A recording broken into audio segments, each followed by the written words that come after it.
Hello friends, PPT YouTube channel पर आप सभी का स्वागत है। दोस्तों, इस वीडियो में हम डिस्कस करने वाले हैं मैथ और रीजनिंग के प्रीवियस ईयर क्वेश्चंस जो कि एचटेट 2020 के एग्ज़ाम में पूछे गए थे।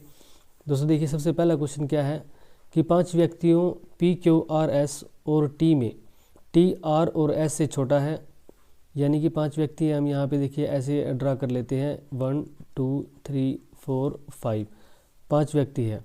उनमें से P Q R S T नाम है उनका, टी आर और एस से छोटा है, यानी कि टी जो है ना, टी जो है वो किससे छोटा है, आर और एस से छोटा है। हम एक रिलेशन यहाँ पे रख लेते हैं अलग से। क्यू टी से जितना लंबा नहीं है, यानी कि क्यू टी जितना लंबा नहीं है, क्यू और टी बराबर नहीं है। इन्होंने पहले बोल दिया जो क्यू है ना वो नॉट इक्वल टू टी है। फिर देखिए, लेकिन एक व्यक्ति से लंबा है। टी जो है ना, क्यू जो है वो टी जितना तो लंबा नहीं है, लेकिन एक व्यक्ति से लंबा ज़रूर है। यानी कि क्यू का स्थान कहाँ पे है, क्यू का स्थान हम यहाँ पे बोल सकते हैं, क्योंकि वो एक ही व्यक्ति से लंबा है। यहाँ पे कौन है ये नहीं पता। फिर देखिए, आर एक व्यक्ति से छोटा है, आर जो है वो एक व्यक्ति से छोटा है सिर्फ, यानी कि आर की पोजीशन कहाँ पे होगी, यहाँ पे होगी। इनसे लंबा होगा, सिर्फ एक व्यक्ति से छोटा होगा। अभी इसने देखिए ये इतनी स्टेटमेंट दी है। अभी फिर पहले स्टेटमेंट पे चलते हैं। क्या बोल रहा है कि टी आर और एस से छोटा है। अब टी जो है वो आर और एस से छोटा है। यदि हम टी को यहाँ पे रखें तो आर और एस को यहाँ पे रख सकते हैं। टी जो है वो आर और एस से छोटा हुआ। अगर हम टी को यहाँ पे रखेंगे तो फिर वो क्यू से भी छोटा हो जाएगा, जो कि गलत हो जाएगा। हमने क्या देखना है, टी आर और एस से छोटा हुआ, ये हमने देख लिया। तो रह गया पी, पी को हम रख देते हैं लास्ट में। अब इसने पूछा इनमें से सबसे लंबा कौन है, तो सबसे लंबा कौन हुआ, एस हुआ ना। तो राइट आंसर कौन क्या हो जाएगा, थर्ड ऑप्शन जो है वो करेक्ट हो जाएगा। चलते हैं नेक्स्ट क्वेश्चन पे। 3 संख्याएं 2 3 4 के अनुपात में है, उनके घनों का योग 33,957 हो तो संख्याएं क्या है, संख्याएं बतानी है। अभी देखिए, घनों का योग बताया है। घनों का योग कैसे होता है, जैसे कि भी 2x हम संख्या मान लेते हैं, दूसरी संख्या मान लेते हैं 3x और नेक्स्ट मान लेते हैं 4x, क्योंकि अनुपात कितना है, 2:3:4। यानी कि 3 संख्या जो भी होगी उनको काटेंगे ना तो ये अनुपात आएगा हमेशा। अगर ये अनुपात आएगा तो फिर संख्या क्या होगी, इस अनुपात की मल्टीपल ही होगी। यानी कि जैसे 2 दूनी 4 कर दे, 3 दूनी 6 कर दे, 4 दूनी 8 कर दे, या तो वो 4 6 या 8 होगी, या क्या होगी 2 3 6 कर दे, 3 3 9 कर दे और 4 3 12 कर दे, या वो होगी 6 9 और 12। ऐसे इनके मल्टीपल होगी, मतलब ये होता है अनुपात का मतलब। तो इनका क्या है, इनके जो क्यूब करेंगे ना, जब इनका क्यूब करेंगे सभी का, तो ये इसके योग के बराबर होगी। इन तीनों का क्यूब करेंगे। जैसे 2x का क्यूब करेंगे तो 2 दूनी 4 दूनी 8x की क्यूब हो जाएगा। 2 का क्यूब यहाँ पे 8 आया और x का क्यूब x ही आया। फिर प्लस करेंगे, देखिए इसमें 3 3 9 3 27 x का क्यूब प्लस 4 चौके 16 चौके 64 x का क्यूब। अब इनको जोड़ेंगे तो कितना आएगा, 8 और 27 35 और 64 99 x का क्यूब। अब ये देखिए x cube x cube x cube same होते हैं ना, वो प्लस हो जाते हैं। फिर यहाँ पे देखिए प्लस होके x का क्यूब ही रहेगा, और ये किसके बराबर होएगा, 33,957 के, इसके बराबर होएगा। अभी x की पावर 3 को यहीं रखते हैं, 99 को इसके अपोन में, क्योंकि ये मल्टीप्लाई में है ना इधर। जब इधर मल्टीप्लाई में होता था और इक्वल टू के साइन के उधर लेके जाते हैं तो ये क्या हो जाता है, अपोन में चला जाएगा। अभी हम क्या करेंगे, देखिए 33,957 को डिवाइड करेंगे 99 से, और ये इक्वल टू किसके होगा, x की पावर 3 के होगा। 99 से जब डिवाइड करेंगे तो आएगा 343, यानी कि x की पावर जो 3 है ना वो बराबर होगा 343 के। अभी देखिए 343 जो होता है ना वो 7 की पावर क्यूब को लिखते हैं हम। इस 7 की पावर जब 3 करेंगे ना, 7 7 49 49 7 343, यानी कि x की क्यूब बराबर किसके होगा, 7 की पावर 3 के। अब इसकी पावर 3 है, इसकी पावर 3 है, तो x की वैल्यू क्या हुई, 7 हुई। फिर अभी यानी कि x की वैल्यू क्या है, 7 है। अभी हमने संख्याओं को मानना था 2x 3x और 4x, और x की वैल्यू है 7, तो पहली संख्या क्या हुई, 7 दूनी 14। अभी देखिए किसी ऑप्शन में 14 है, किसी ऑप्शन में नहीं है 14, तो यहाँ पे राइट आंसर हो जाएगा पहला ही, यानी कि 62 का आंसर क्या हो जाएगा, फर्स्ट ऑप्शन। नेक्स्ट क्वेश्चन देखिए, ए एक्स का पिता है। अभी देखिए ए जो है वो एक्स का पिता है, यानी कि जब जनरेशन का फ़र्क आता है, जैसे एक जनरेशन से ऊपरली वाली जनरेशन में जाते हैं तो हम इसको ऐसे ड्रॉ करते हैं। अगर सेम जनरेशन में होंगे तो हम ऐसे हॉरिजॉन्टल ड्रॉ करेंगे, ऊपर वाली जनरेशन में जाने के लिए हम वर्टिकल ड्रॉ करेंगे, और मेल को हम किसे दर्शाएंगे, प्लस के साइन से। जैसे ए जो है एक्स का पिता है, अब ए एक्स का पिता है, इसका पता है कि ये पिता है इसका, तो प्लस साइन यानी कि मेल होगा। अभी एक्स का नहीं पता ये इसकी बेटी है या बेटा है। फिर देखिए बी वाई की माता है, अब बी जो है वो वाई की माता है,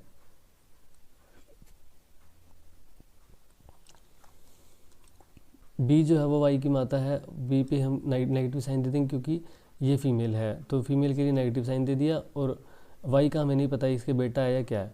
अभी देखिए एक्स और जेड की बहन वाई है, एक्स और जेड की बहन वाई है, एक्स है और एक क्या हुआ, एक जेड हुआ, एक्स और जेड की बहन वाई है।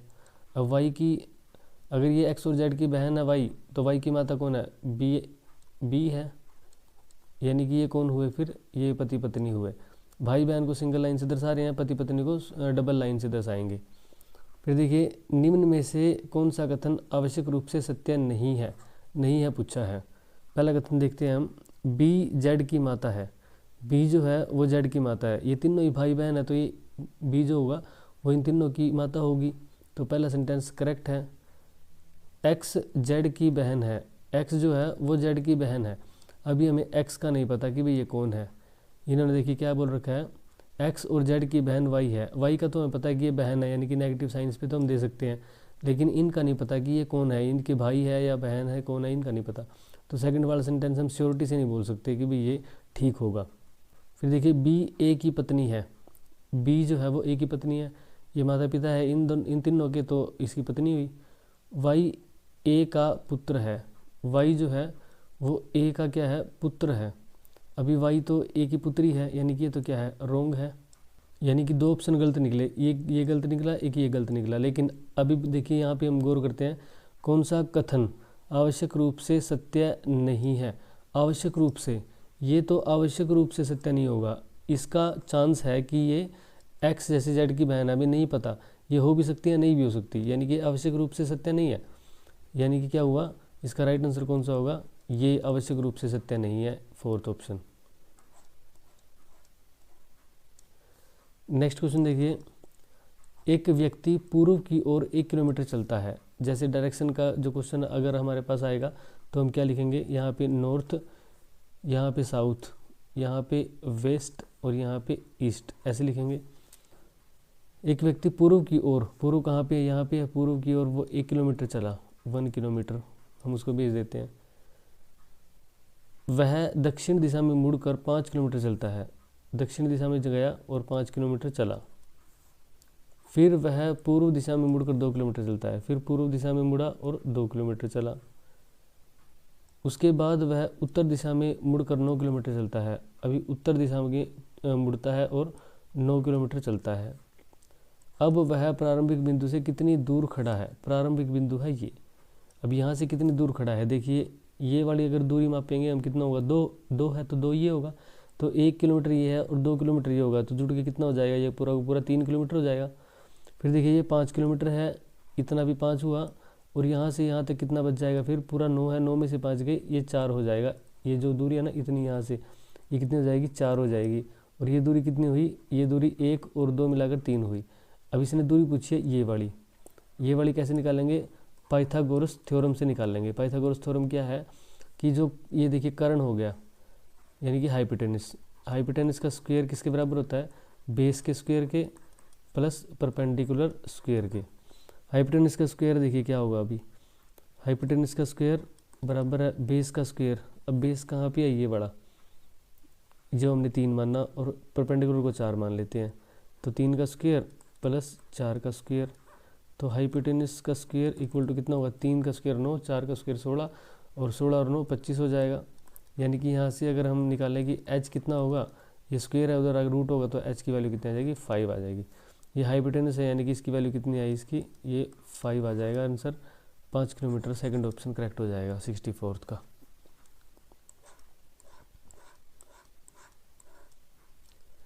नेक्स्ट क्वेश्चन देखते हैं फिर, निम्न वर्ण श्रेणी में अगला पद ज्ञात कीजिए, DHL PTX BFG। अब देखिए D कौन से स्थान पर है, 4th पे होता है, H 8 पे होता है, L 12 पे होता है, 4 और 4 8 4 12, P फिर 16 पे होता है, T 20 पे होता है, और x कितने पे होता है 24, 25, 26 XYZ। फिर देखिए 24 के बाद 25, 26 को छोड़ दिया और a को छोड़ दिया और b कौन से पे आ गया, दूसरे पे आ गया, f 6 पे आ गया, j EJOT रूल से j 10 पे आ गया। यानी कितना हर में 4 प्लस हो रहा है, 4 प्लस। अब 10 में 4 प्लस करेंगे 14 आएगा, 14 में 4 प्लस करेंगे 18 आएगा, 18 में 4 प्लस करेंगे तो 22 आएगा। यानी कि 14 पे क्या होता है n होता है, 18 पे कौन होता है 18 पे होता है r, और 22 पे कौन सा होता है v होता है, NRV आएगा इसका आंसर। तो NRV हो गया थर्ड पे, राइट आंसर हो जाएगा ये। देखिए एचटेट के लिए जो प्रीवियस ईयर क्वेश्चन है ना, वो मैथ और रीजनिंग के लिए प्रीवियस ईयर क्वेश्चन कर लोगे तो बेटर रहेगा। आप कितने भी अगर सिलेबस करने बैठ जाओगे मैथ का रीजनिंग का बहुत टाइम लग जाएगा। आप प्रीवियस ईयर क्वेश्चन करो, उनसे रिलेटेड क्वेश्चन आएंगे। जैसा ग्रुप डी में हुआ था, प्रीवियस ईयर क्वेश्चन से ही पेपर उठा सारा का सारा, और वही क्वेश्चन बनते हैं, बार बार वही क्वेश्चन आते निकल के। नेक्स्ट क्वेश्चन देखिए, 12 पुरुष एक कार्य को पूर्ण करने में 18 दिन लेते हैं, जबकि 12 स्त्रियां उसी कार्य के 3/4 भाग को 18 दिन में पूर्ण करती है। 12 पुरुष भी 18 दिन में कर रहे हैं और 12 स्त्रियां भी 18 दिन में कर रही हैं, लेकिन कितने काम को, उसके 3/4 भाग को, यानी कि उससे कम काम कर रहे हैं वो इतने ही समय में। इसका मतलब पुरुषों की इफ़िशियंसी ज़्यादा है, स्त्रियों की इफ़िशियंसी कम है। अभी देखिए हमें यहाँ पे ये रिलेशन निकालना पड़ेगा कि कितने मेल कितनी फीमेल के बराबर काम करते हैं।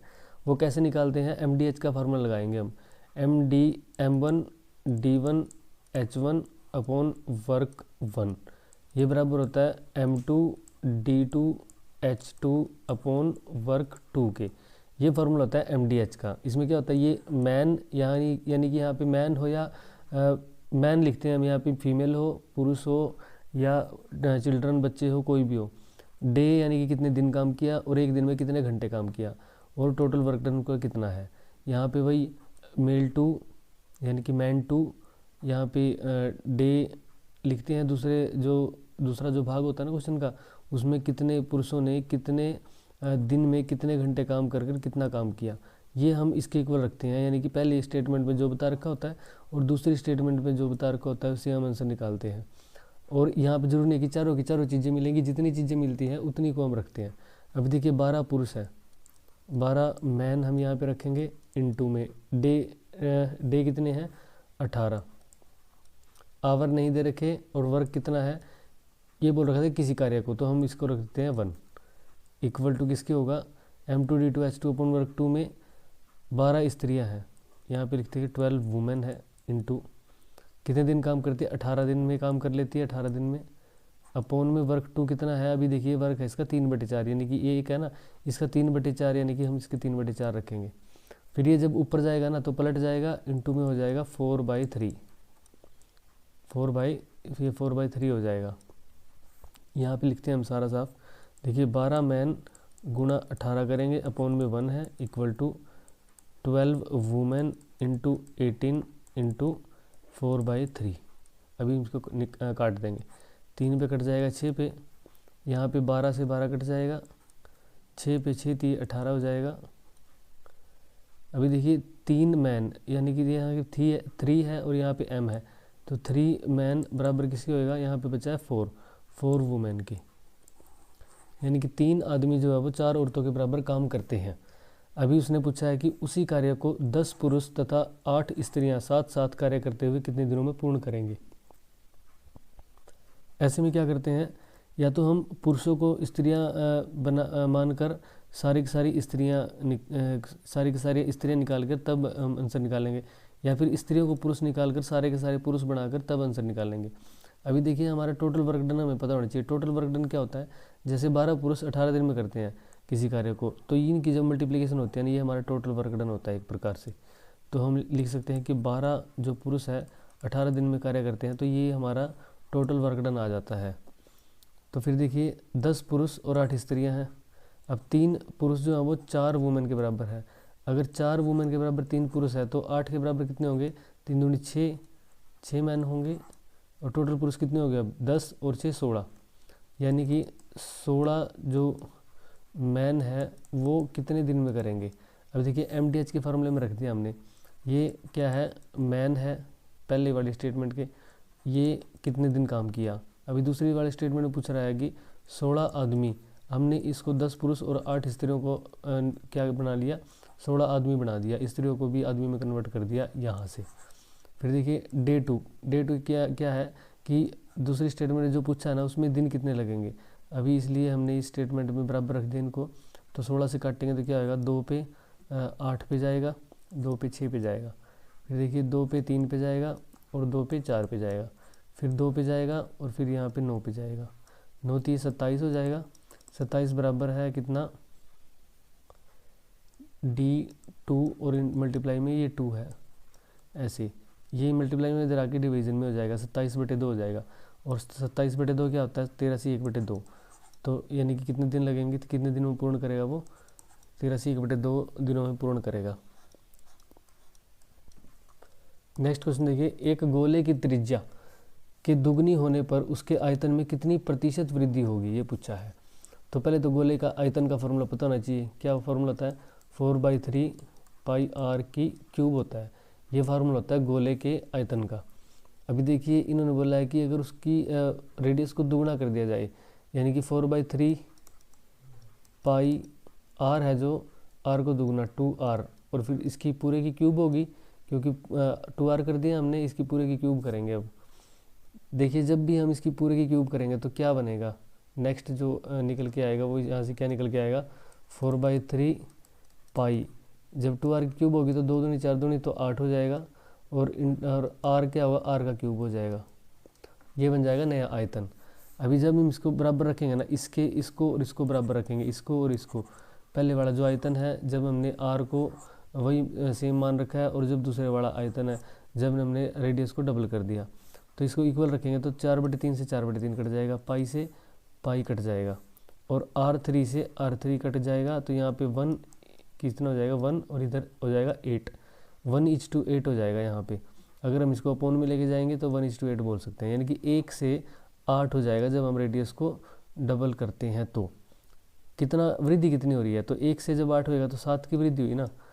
तो इन्होंने पूछा है कि कितने प्रतिशत वृद्धि हुई, प्रतिशत कितने वृद्धि हुई, तो प्रतिशत निकालते हैं, जब जितना वृद्धि हुआ है उसको हम ऊपर रखते हैं, 7 की वृद्धि हुई है, और जितने से वृद्धि हुई है, कितने से वृद्धि हुई है, 1 से वृद्धि हुई है, तो अपोन में हम 1 रखेंगे, इनटू में 100 करते हैं तो 100 की 7 से मल्टीप्लाई हो 700 हो जाएगा, आंसर हो जाएगा 4th, ये इसका राइट आंसर हो जाएगा।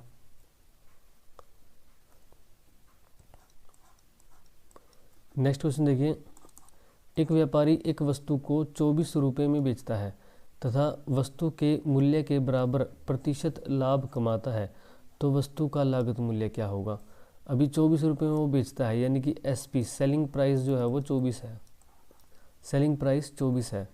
वस्तु के मूल्य के बराबर प्रतिशत लाभ कमाता है, प्रतिशत लाभ कमाता है ना कि वस्तु के बराबर लाभ कमाता है, वो प्रतिशत लाभ कमा रहा है, जितनी उसकी लागत है ना उतना ही प्रतिशत लाभ कमाया, तो वस्तु का लागत मूल्य देखिए ऑप्शन से करेंगे तो बेटर रहेगा।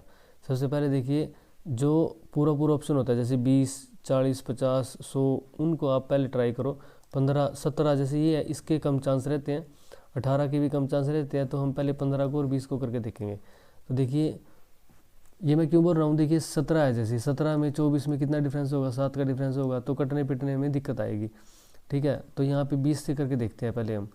अगर उसका SP है 24 और उसका मूल्य अगर उसका होता है 20, यानी कि कौन सा CP कॉस्ट प्राइस अगर उसका होता है 20, तो कितने का लाभ होता है उसको 4 रुपये का। अब 4 रुपये जो है वो 20 यानी कि CP से निकालते हैं प्रतिशत, 20 का कितना प्रतिशत होंगे वो इंटू 100 करेंगे, क्योंकि प्रतिशत जब भी निकालते हैं ना, लाभ प्रतिशत जब भी निकालते हैं तो लाभ जितना हुआ वो ऊपर, और हमेशा नीचे CP ही रखेंगे, कभी भी SP नहीं रखा जाता जब लाभ प्रतिशत निकालते हैं। तो 20 को हम देखें 5 पे और 5 के 20, कितना प्रतिशत लाभ हुआ, 20% लाभ हुआ, और CP कॉस्ट प्राइस कितना वो भी 20 है। तो वही तो बोला उसने कि तथा वस्तु के मूल्य के बराबर प्रतिशत लाभ कमाता है, वस्तु का जितना मूल्य है उतने ही प्रतिशत लाभ। अब इसका SP तो 24 है, CP कॉस्ट प्राइस 20 है, और 20% ही लाभ कमाया है, यानी कि दोनों चीज़ें बराबर हो गई। अगर ये दोनों चीज़ें बराबर हैं तो राइट आंसर क्या हो जाएगा, 4th ही हो जाएगा, फिर आगे कुछ करने की जरूरत नहीं है, तो 4th इसका करेक्ट आंसर हो जाएगा। नेक्स्ट क्वेश्चन देखिए, 15 व्यक्तियों के एक समूह में 7 हिंदी पढ़ते हैं, 8 अंग्रेजी पढ़ते हैं और 3 कोई भी भाषा नहीं पढ़ते हैं। कितने व्यक्ति हिंदी और अंग्रेजी दोनों पढ़ते हैं। अभी देखिए एक चीज़ हम देख सकते हैं कि 7 तो हिंदी पढ़ रहे हैं। अगर हम यहाँ पे ऐसे बनाए सर्कल कि 7 क्या पढ़ते हैं, हिंदी पढ़ते हैं, ये हिंदी वाले हो गए। 8 क्या होते हैं, 8 जो है वो अंग्रेजी पढ़ते हैं यानी कि इंग्लिश पढ़ते हैं। और 3 ऐसे भी हैं जो कुछ भी नहीं पढ़ते, नन ऑफ दीज, कोई भी कुछ भी भाषा नहीं पढ़ते। अगर हम इसको टोटल करेंगे तो 7 और 8 15 और 3 18 होता है टोटल तो, लेकिन टोटल कितना है, टोटल तो 15 है। यानी कि यहाँ पे क्या है, 3 तो कोई भी भाषा नहीं पढ़ते, तो 3 तो अलग रखने ही पड़ेंगे। यानी कि इनमें 7 और 8 में क्या है, कुछ कॉमन है, जो हिंदी भी बोलते हैं और इंग्लिश भी बोलते हैं। तो वो कितने कॉमन होंगे, अभी हमारे 15 व्यक्ति तो टोटल है और 18 यहाँ पे हमारे बन रहे हैं, यानी कि 18 में से 15 घटाएंगे तो 3 ऐसे होंगे जो दोनों भाषा बोल सकेंगे। अब 3 तो कोई भी भाषा नहीं बोलते, 3 इनमें कॉमन होंगे। फिर देखिए जैसे अगर हम बोल रहे हैं कि कॉमन 3 होंगे, 3 यहाँ पे रख देते हैं, तो फिर 7 में से 4 और 8 में से 5, 5 और 4 9 और 3 12 और 3 ये अलग वाले, तो तब 15 बनेंगे। तो इसलिए राइट आंसर क्या होगा, 3 जो ऐसे होंगे जो दोनों भाषा बोलते हैं। अभी इस वाले गोले में 7 के 7 हो जाएंगे, 4 और 3 7, और इस वाले गोले में कितने हो जाएंगे, 5 और 3 8 हो जाएंगे। तो इंग्लिश बोलने वाले 8 और हिंदी बोलने वाले 7, ये हमारी करेक्ट होगी बात स्टेटमेंट। हिंदी बोलने वाले 7 और इंग्लिश बोलने वाले 8, ये स्टेटमेंट करेक्ट हो गई। और नन ऑफ दीज वाले 3 है, तो इनको जोड़ेंगे तो 15 ही आएगा।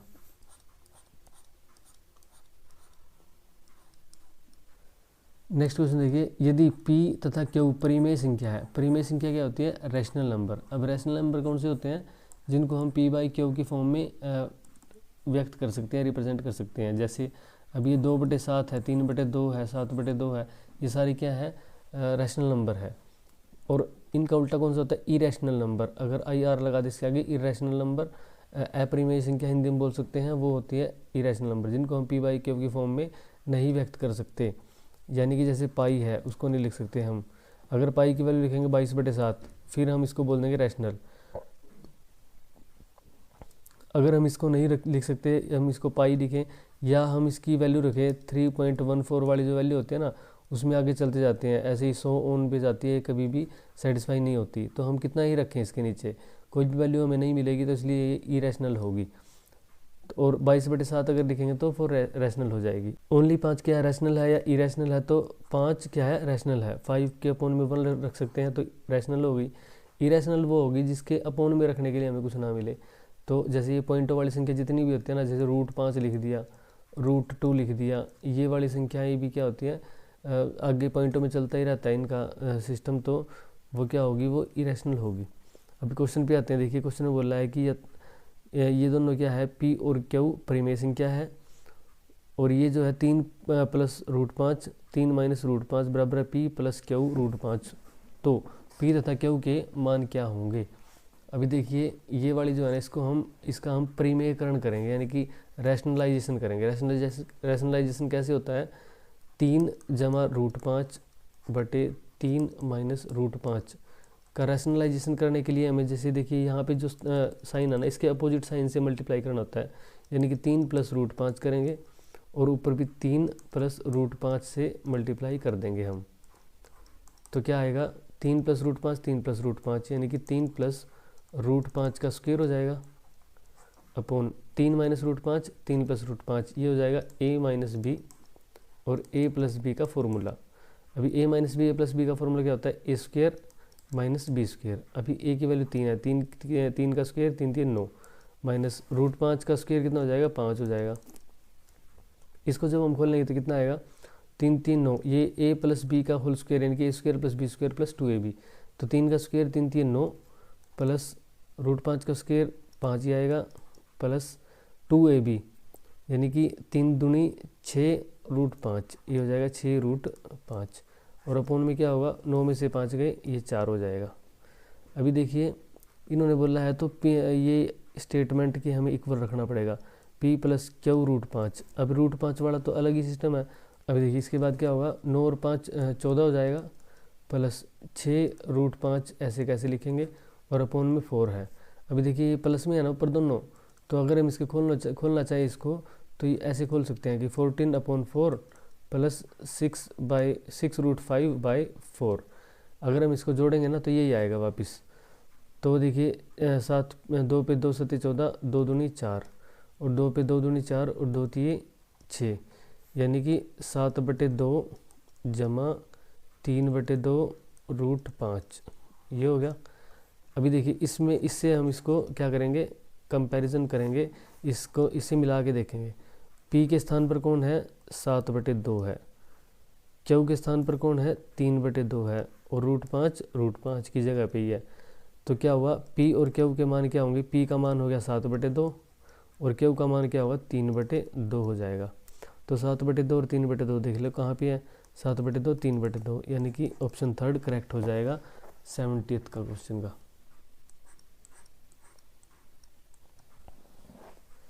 नेक्स्ट क्वेश्चन देखिए, यदि एक निश्चित राशि का 3% प्रति वर्ष ब्याज दर से 2 वर्षों का चक्रवृद्धि ब्याज 101.50 हो तो उसी राशि का समान समय के लिए सरल ब्याज कितना होगा।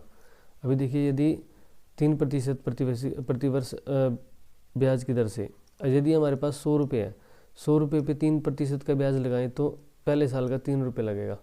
100 रुपये पे 3% 3 रुपये, दूसरे साल 100 रुपये पे 3% 3 रुपये बनेगा। लेकिन दूसरे साल क्या होगा, जो ये ब्याज होता है ना, इस पे भी ब्याज लगता है चक्रवृद्धि ब्याज के अंदर। तो 3 का 3% कितना होगा, 3 का 3% निकालेंगे तो कितना होएगा, 3 3 9, 9 के बटे 100 करेंगे तो कितना आएगा, 0.09 आएगा। अब टोटल ब्याज होता है ये, चक्रवृद्धि ब्याज में ये टोटल ब्याज होता है 3 और 3 6 और प्लस ये, यानी कि 6.09 जो है ये टोटल ब्याज हुआ। अभी देखिए हमारी रियल वैल्यू क्या है, ये तो हमने मानना है। अगर 100 रुपये होते तो 2 वर्ष का ब्याज कितना होता, 3% के हिसाब से।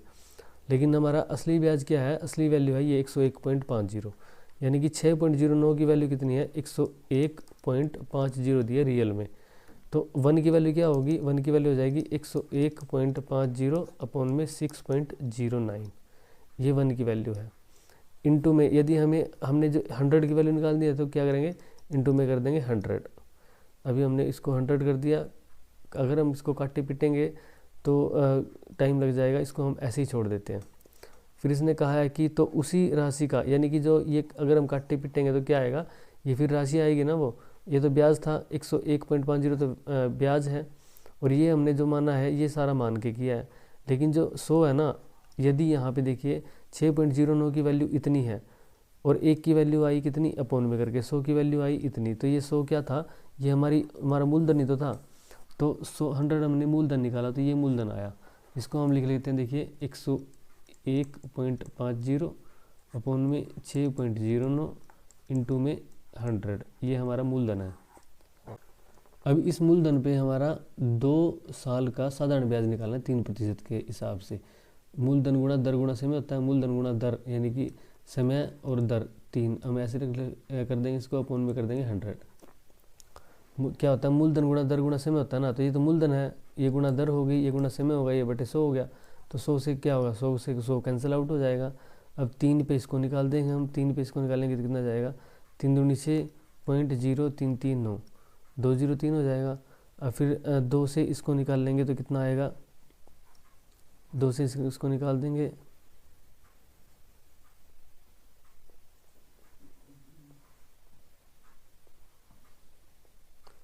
दो एकम 2 पॉइंट, फिर आ जाएगा 0, फिर आ जाएगा 2 एकम 2, फिर 2 पंजे 10 और फिर 0। अभी देखिए 1.0150 और ये 101.50, यहाँ पे कितना है 101.50 चीज़ तो सेम ही है, लेकिन यहाँ पे दशमलव स्थान यहाँ पे है, यहाँ पे इसमें दशमलव स्थान यहाँ पे है।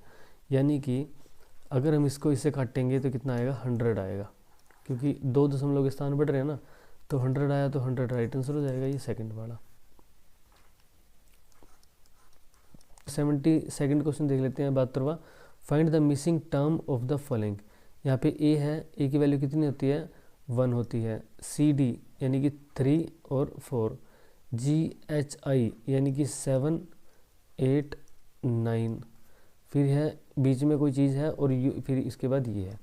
अभी देखिए 1 है, 1 के बाद कितना जोड़ा, 2 जोड़ के 3 बनाया, फिर ये कंटिन्यूस 3 और 4, 4 में कितना जोड़ा, 3 जोड़ा, 4 और 3 7, 7 8 9 हो गया। अब 9 में 4 जोड़ेंगे हम, +4 करेंगे, तो 9 में +4 करेंगे तो 13 हो जाएगा। 13 पे है m, यानी कि या तो ये आएगा या तो ये आएगा। अब ये तो 3 अक्षरों का है, हमें अक्षर चाहिए कितने, 4, क्योंकि इसमें 1 है, इसमें 2 है, इसमें 3 है, और अब 4 अक्षर वाला चाहिए। 4 अक्षर वाला कौन सा होगा, ये होगा, तो राइट आंसर हो जाएगा 3rd। नेक्स्ट क्वेश्चन देखिए, एक चतुर्भुज का एक कोण 108 डिग्री का है। कोई भी चतुर्भुज है, जैसे ऐसे कोई भी चतुर्भुज हुआ, एक कोण हुआ उसका 108 डिग्री का, 108 डिग्री का, और बाकी के 3 कोण बराबर है, यानी कि बाकी के 3 कोण x मानेंगे तो इसको भी x मानेंगे और इसको भी x मानेंगे। ये तीनों कोण इसने बराबर बोल दिए। तो टोटल कोण जो होते हैं, जो 4 कोण होते हैं चतुर्भुज के, तो उनका सम कितना होता है, वो होता है 360। अभी हम चारों कोणों को अगर जोड़ेंगे तो कैसे जोड़ेंगे, देखिए 108 प्लस में x plus x plus x ऐसे जोड़ेंगे, और इन चारों का सम कितना हुआ, 360 हुआ। तो यानी कि 108 प्लस x और x क्या होगा, 3x हो जाएगा। अब 3x इसकी वैल्यू कितनी होती है, 360 होती है। 108 प्लस 3x बराबर है 360। अभी देखिए यदि हम 3x को इधर ही छोड़ दें तो 360 में से माइनस कितना हो जाएगा, 108 हो जाएगा। 360 में से 108 माइनस करेंगे तो कितना आएगा, 10 में से 8 के 2 हो जाएगा, और फिर 5 का 5 आ जाएगा, और 3 में से 1 गया, 2 आ जाएगा। ये 3x की वैल्यू है 252। x की वैल्यू कितनी होगी, जब हम इसके अपोन में 3 कर देंगे, x क्योंकि ये मल्टीप्लाई में है, x को उधर छोड़ेंगे तो 3 क्या हो जाएगा, डिवीजन में चला जाएगा। 3 पे काटेंगे तो 3 8 24, 1 2 यानी कि 12 हो जाएगा, और 3 चौके 12 84। x की वैल्यू कितनी होगी, 84 हो जाएगी x की वैल्यू। तो राइट आंसर क्या हो जाएगा, 3rd वाला इसका राइट आंसर हो जाएगा।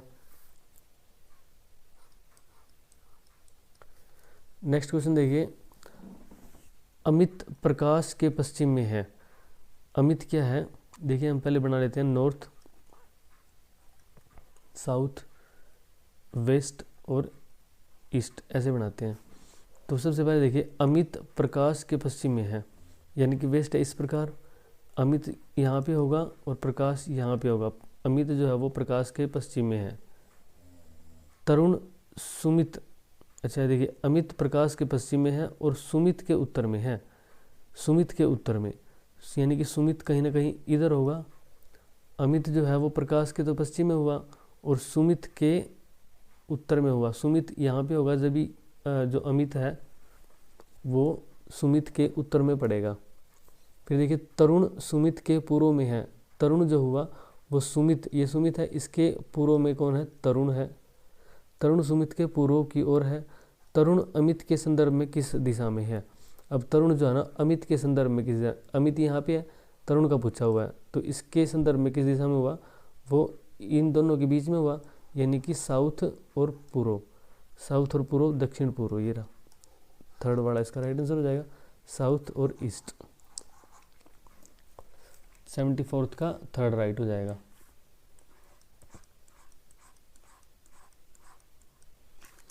नेक्स्ट क्वेश्चन देखिए, यदि ड्राइवर को 12 लिखते हैं, पेडेस्ट्रियन को 20 लिखते हैं, एक्सीडेंट को 16 लिखते हैं, तो कार को क्या लिखेंगे। पेडेस्ट्रियन की स्पेलिंग बहुत बार मिस स्पेल्ड में पूछी जाती है। ड्राइवर को देखिए, ड्राइवर को 12 लिखते हैं, यानी कि ड्राइवर, इसमें सीधा सीधा क्या इतने क्यों लिखे इन्होंने, क्योंकि एक रिलेशन बताना चाह रहे हैं कि इसमें 6 अक्षर है और 6 दूनी 12 कर दिया। इसमें 10 अक्षर है, 10 दूनी 20 कर दिया। इसमें 8 है तो 8 दूनी 16 कर दिया।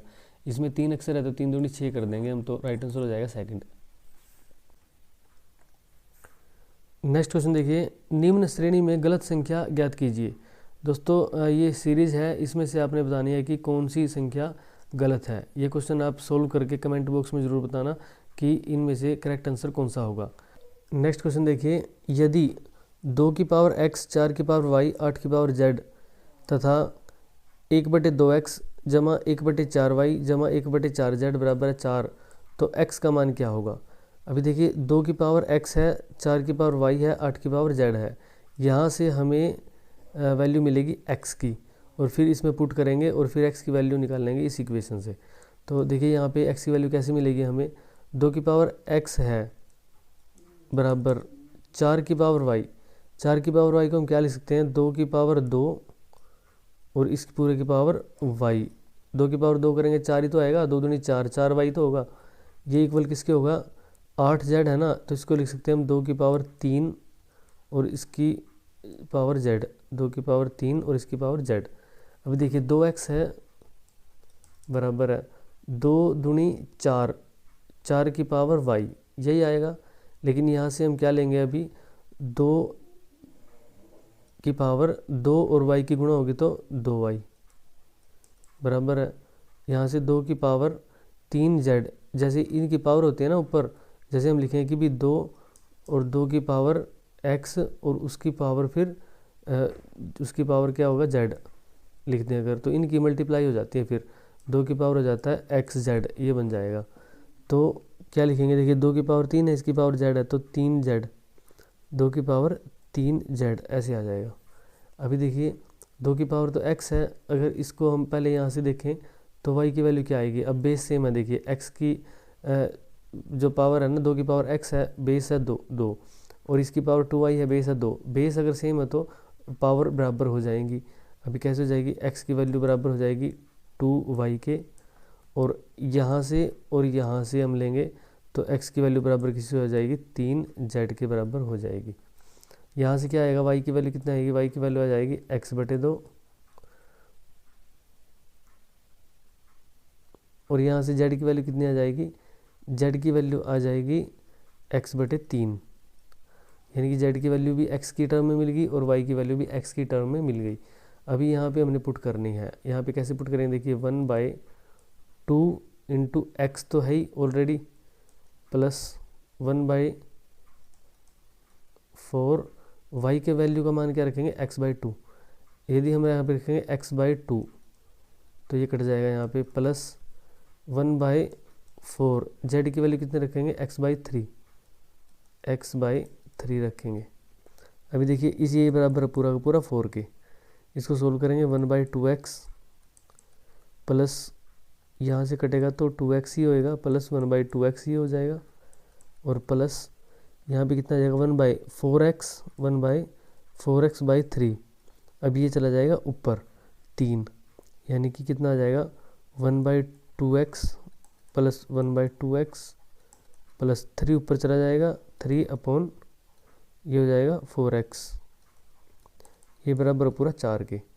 अब देखिए इसको सोल्व करना है, अब इसको सोल्व कैसे करेंगे, पहले इसका एलसीएम लेंगे, 2x और 4x का एलसीएम आएगा 4x ई, फिर देखिए 2x से 4x को डिवाइड करेंगे तो 2 आएगा, ऊपर 2 से मल्टीप्लाई करेंगे तो 2 एकम 2, प्लस 2x को 4x से वही आएगा फिर सेम जो इसमें हुआ था तो 2 ही आएगा, प्लस 4x को 4x से डिवाइड करेंगे तो 1 आएगा, और ऊपर 3 है तो 1 की 3 से मल्टीप्लाई 3 आ जाएगा, ये इक्वल है 4 के। अभी देखिए यहाँ पे 2 और 2 4 और 3 7/4x बराबर है 4 के। अब देखिए क्या हुआ, 7/4 को हम लेके आएंगे नीचे अपॉन में इधर, और ये चला जाएगा ऊपर, फिर ये आ जाएगा 4x के। हमने क्या कर दिया, इसको चेंज कर दिया, ये ऊपर चला गया, यानी कि 4 के अपॉन में हम 1 रख सकते हैं, यानी कि क्या हुआ, ये नीचे आ गया और ये ऊपर चला गया।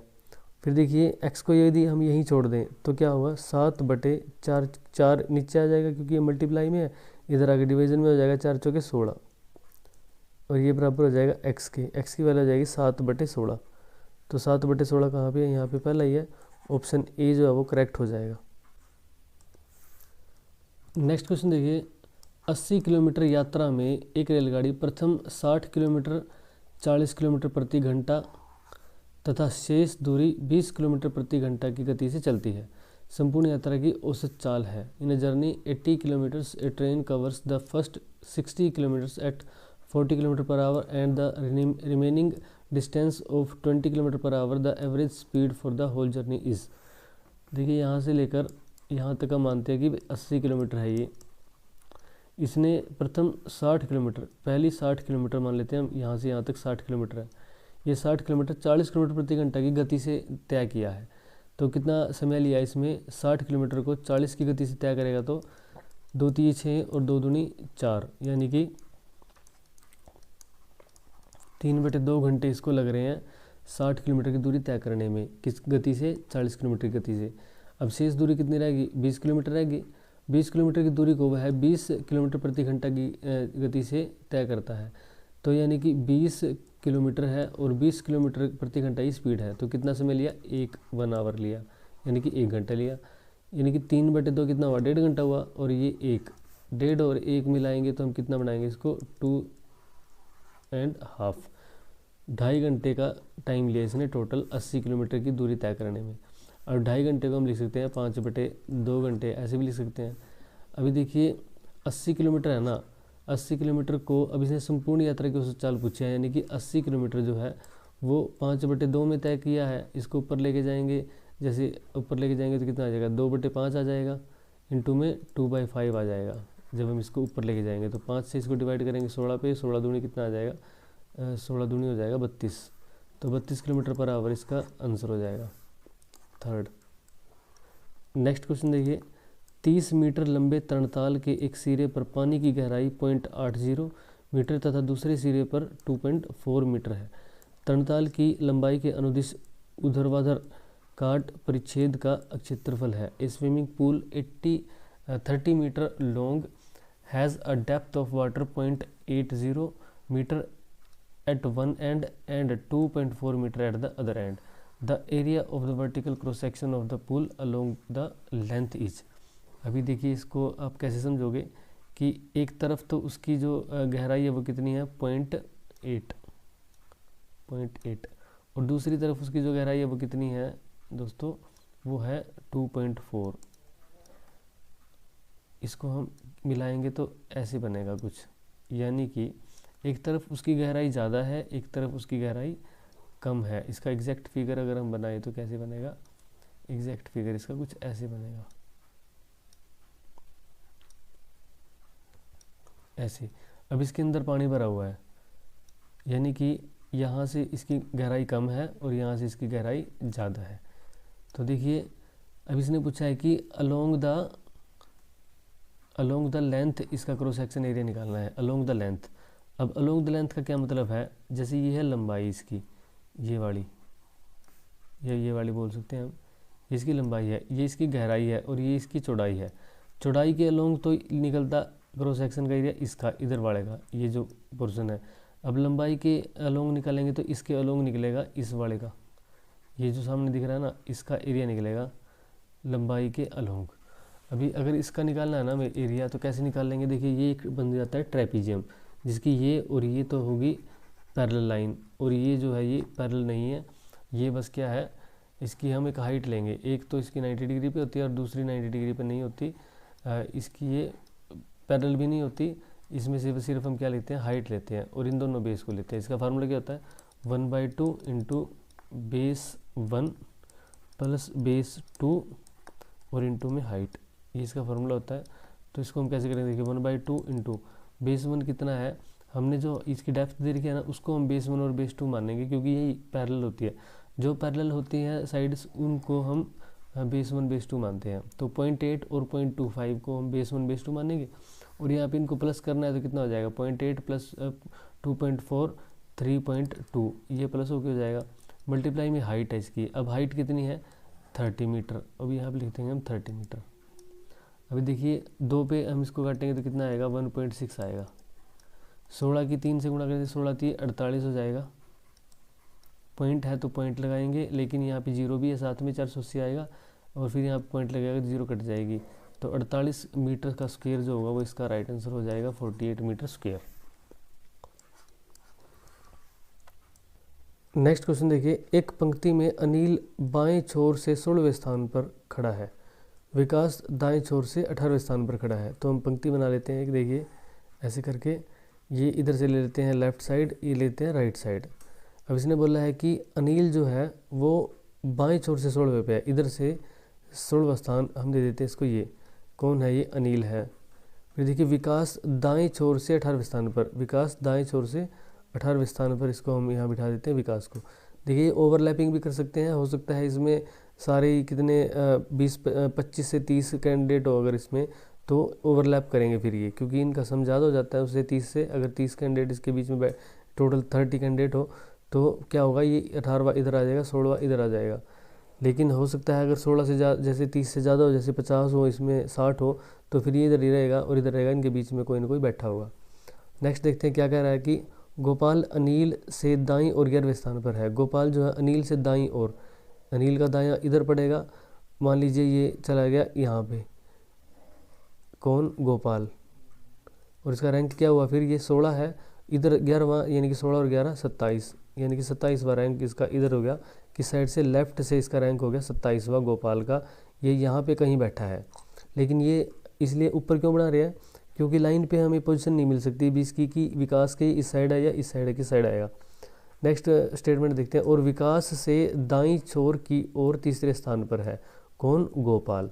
गोपाल के बारे में बता रखा है, अनिल से दाईं ओर 11वें स्थान पर है, और विकास से दाईं छोर की ओर तीसरे स्थान पर, यानी कि विकास ही है ना, इससे दाईं छोर की ओर तीसरे स्थान पर, ये पहला, ये दूसरा और ये तीसरा यहाँ पे बैठा है, यानी कि ये 27 जो रैंक है ना, ये 27, ये रैंक पड़ा यहाँ पे, ये गोपाल है, ये 27वें रैंक पे है लेफ्ट से।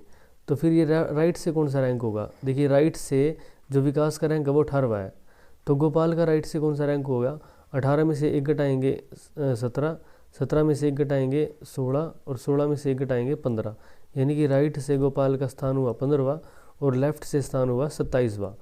जब हम निकालना होता है कि किसी भी कैंडिडेट का राइट और लेफ्ट से दोनों तरफ से हमें रैंक मिल जाता है, और हमें बोला जाता है कि टोटल कितने कैंडिडेट खड़े हैं, जैसे इसमें पूछा है कि इस पंक्ति में कितने व्यक्ति खड़े हुए हैं, टोटल पूछा हुआ है, तो टोटल कैसे निकालते हैं, लेफ्ट का रैंक प्लस राइट का रैंक जोड़ते हैं -1 करते हैं, तो 27 + 15 -1, 27 और 15 होते हैं 42, में से 1 गया 41, इसका राइट आंसर हो जाएगा। फर्स्ट जो ऑप्शन है वो इसका राइट आंसर हो जाएगा। तो दोस्तों इस वीडियो में इतना ही, मिलते हैं नेक्स्ट वीडियो में। कमेंट करके ज़रूर बताना आपको वीडियो कैसी लगी। एचटेट के रिगार्डिंग अगर आपको कोई भी वीडियो चाहिए तो आप कमेंट बॉक्स में कमेंट कर सकते हैं। स्पेशली कॉमन सेक्शन की जो आपको वीडियो मिल सकती है हरियाणा जी के मैथ रीजनिंग की, तो वो आप कमेंट बॉक्स में कर सकते हैं कमेंट। कोई क्वेश्चन समझ में नहीं आया, कोई दिक्कत हो तो वो भी कमेंट बॉक्स में कमेंट कर सकते हैं। चैनल को सब्सक्राइब जरूर करें। यहाँ पे एचटेट की जो सीरीज़ में चलाऊँगा कॉमन सेक्शन की, तो उससे आपको बेनिफिट मिलने वाला है।